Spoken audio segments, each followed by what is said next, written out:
Motihari police ने अंतर्राष्ट्रीय cyber ठगी गिरोह का भंडाफोड़ किया है। साइबर थाना की टीम ने गिरोह के 2 सक्रिय सदस्यों को गिरफ्तार किया है।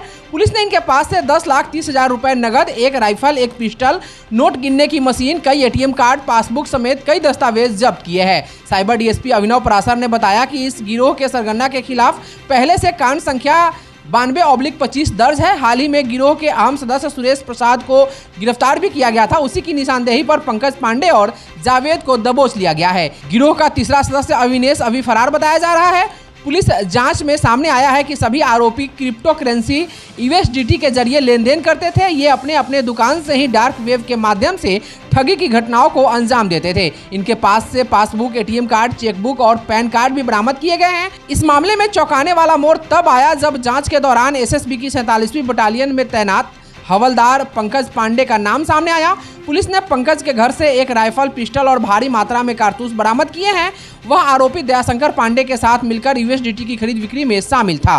जांच में यह भी पता चला कि गिरोह का भंडाफोड़ होने के बाद पंकज पांडे ने सुरेंद्र नामक व्यक्ति को बैंक ले जाकर उसका मोबाइल नंबर बदलवाया, जिससे जुड़े खाते से 10 से 15 लाख रुपए का लेन देन किया गया। सुरेंद्र की गिरफ्तारी के बाद उसके खाते में 1,80,000 रुपए को पुलिस ने होल्ड कर दिया है। साइबर थाना की टीम अब फरार आरोपियों की तलाश और लेन देन के डिजिटल सुराग जुटाने में जुटी है। मामला बेहद संवेदनशील और हाईटेक ठगी से जुड़ा होने के कारण जांच को तकनीकी विशेषज्ञों की मदद से आगे बढ़ाया जा रहा है। मोतिहारी साइबर थाना में पूर्व में जो कांड दर्ज हुआ था 92/25 दिनांक 15/6/25 IT एक्ट एवं BNS की सुसंगत धाराओं में, तो पुलिस अधीक्षक महोदय के निर्देशन और मार्गदर्शन में लगातार साइबर थाना तकनीकी अनुसंधान एवं जो भी हमारे मैनुअल इनपुट्स हैं उसके ऊपर कार्य कर रहे थे। और इसी में एक उपलब्धि हासिल लगी हमें कि मोहम्मद जावेद और दयाशंकर एवं अविनेश कुमार, इन तीनों के जो विभिन्न ठिकानों पर अविनेश के all in one cyber cafe, Dayashankar के दुकान और उसका जहाँ पे वो अभी तत्काल रह रहे थे उनके फैमिली, वहाँ पे छापेमारी की गई और मोहम्मद जावेद के दुकान पे छापेमारी की गई। तो इन जगहों से नोट काउंटिंग की 1 machine, 1 laptop, DVR machine 2, bank chequebook 14, bank cheque 11, passbook 6, ATM card 10, vehicle registration certificate 2, pocket diary 2 piece छोटा पॉकेट डायरी जिसमें विभिन्न ट्रांजैक्शंस के बारे में उल्लेख किया गया है वो प्राप्त हुआ। इसके अलावा ड्राइविंग लाइसेंस 1 प्राप्त हुआ है, पैन कार्ड 1 प्राप्त हुआ है और कुल नगद रुपए विभिन्न जगहों पर छापेमारी के दौरान 10,30,350 रुपये जब्त किए गए हैं। इसके अतिरिक्त 1 राइफल, 1 पिस्टल जो कि आज ही पंकज पांडे जी के जो SSB के 47 बटालियन के हवलदार हैं, इनके घर पे छापेमारी के दरमियान ये बरामद हुआ।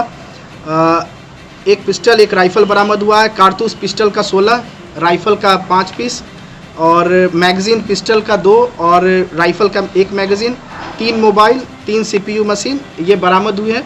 आर्म्स का सत्यापन NDL पोर्टल एवं जिला पदाधिकारी महोदय के माध्यम से संबंधित कार्यालय से किया जा रहा है, किए जाने की प्रक्रिया में बढ़ाया गया है। इसके अतिरिक्त इनके द्वारा इनकी से पूछताछ के क्रम में बहुत सारे नए नाम सामने आए हैं जो इस चीज़ से जुड़े हुए हैं। जैसे कि 92/25 केस में जो भी नामजद अभियुक्त थे, जैसे जैसे गिरफ्तारी हो रही है तो इंटरलिंक इन सब के बीच पता चल रहा है। जो पंकज पांडे जी हैं ये भी वो दयाशंकर से USDT खरीदते थे, कैश दे करके वहाँ से वो परचेज़ करते थे जो कि इलीगल है। और दयाशंकर जो केस के नामजद अभियुक्त है पुरुषोत्तम चौधरी, उनके रिश्तेदार हैं और अभी वो घर से फरार चल रहे हैं और इसके लिए पुलिस लगातार विभिन्न जगहों पर छापेमारी कर रही है और आगे भी जिनका नाम आएगा उनका सत्यापन करके जो विधि सम्मत कार्रवाई है वो पुलिस करेगी।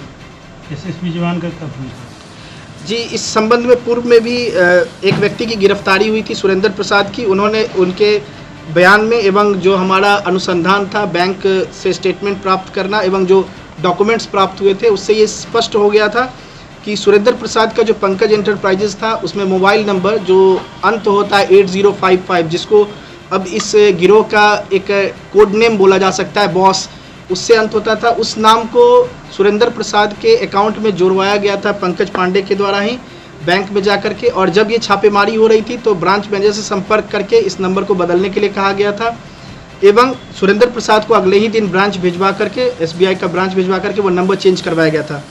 उक्त खाते से कुछ दिनों के अंदर में ही लगभग 17 से 19 लाख के बीच में, एग्जैक्ट फिगर अभी मुझे याद नहीं, बट 17 से 19 लाख के बीच का बात है, उतना ट्रांजैक्शन किया गया था मात्र 14-15 दिनों के अंदर में।